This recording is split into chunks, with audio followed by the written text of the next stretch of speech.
We will now go over installation, starting with the base and latch system. First, start off by pulling the stability leg out from the bottom.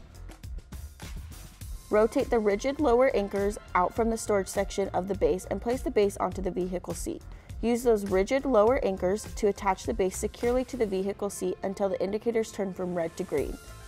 Now push the base into the crease of the vehicle seat so that the anti-rebound panel is flush against the seat. Extend the load leg to the floor of the car until it locks and the indicator turns from red to green.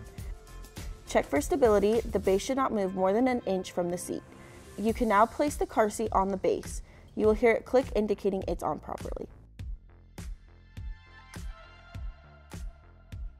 First, start off by pulling the stability leg out from the bottom and place the base onto the vehicle seat. Next, start by opening up the belt lock-off. You will see the lap belt path marked in light blue. Pull out the vehicle seatbelt and route the lap belt through those markers. Buckle the seatbelt.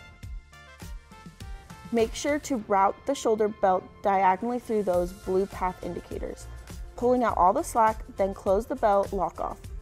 Lock the seatbelt itself and check for stability.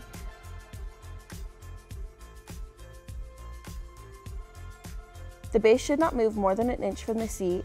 Extend the load leg to the floor of the car until it locks and the indicator turns from red to green. You can now place the car seat on the base. You will hear it click, indicating it's on properly. First, place the car seat on the vehicle seat and make sure the blue level line is parallel to the ground.